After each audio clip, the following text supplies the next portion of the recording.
This is the Licorice Factory sheet that we worked on Wednesday and then Thursday night for homework. What I want to do is just walk through different parts of the homework for you to be able to see how I think about this, and hopefully that'll be helpful when you're thinking about it. So what I want to do first, the first step of the directions, is to outline the boxes that have prime numbers. So prime numbers, like for example something like 5, the only way I can multiply to 5 is 1 times 5. Or another one of 7. The only ways I can get to 7 are 1 times 7.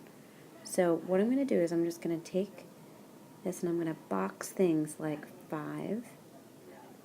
The only way I can get to 5 is 1 times 5. Only way I can get to 7 is 1 times 7. The only way I can get to 2 is 1 times 2. The only way I can get to 3 is 1 times 3. And all of these two, I'm sorry, I could say 1 times 3 or 3 times 1. But that's the only pair of numbers I have. I'm going to box a couple more just so we have them. 11, because it's just 11 times 1 or 1 times 11. Or 13, 1 times 13 or 13 times 1. And I could keep going and going with that. What I want to do now is I want to start going to part 2. Step 2, I ask you, on the other ones, the ones that aren't prime, how could I write that number with the boxes that are prime? So for example, I looked at 6 over here, and I said the only way I can get to 6 with the boxed ones, those I used to look like an orange color, the orange boxes that I could multiply to get to 6 would be 2 times 3. Let's see, look at this one. 14. The only way I could get to 14 with a boxed one is 2 times 7. And I can see the 2 here, and I can see the 7 there. So I know that that's how I would get there. Then I want to look at, let's pick one that I haven't done yet, and we'll talk about that together. So I'm going to look at something like 4.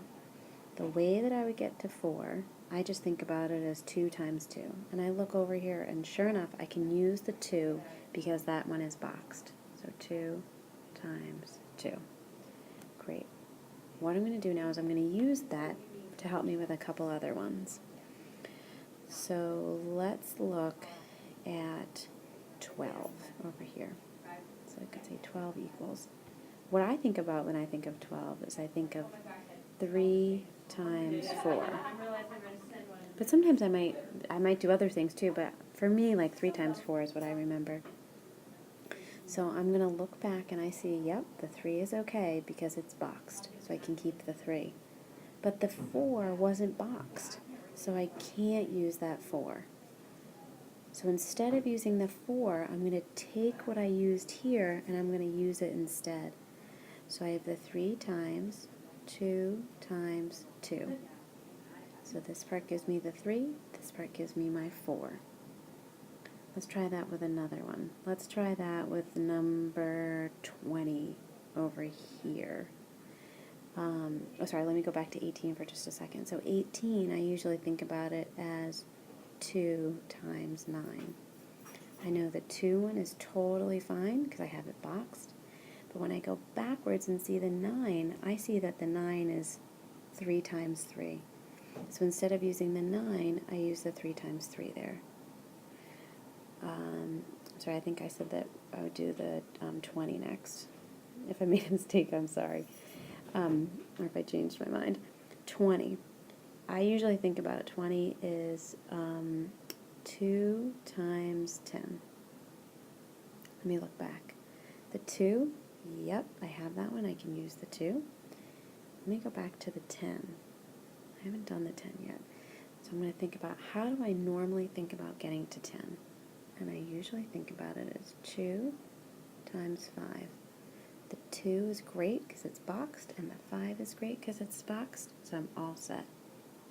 So what that means down here on the 20 is that I'm going to now say, instead of saying 2 times 10, I'm going to, instead of saying 10, I'm going to go back up to what I found in the 10 box here, and I'm going to use, sorry, that's meant to be an arrow, 2 times 5. So give that a try, but don't work any more than 20 minutes on the homework.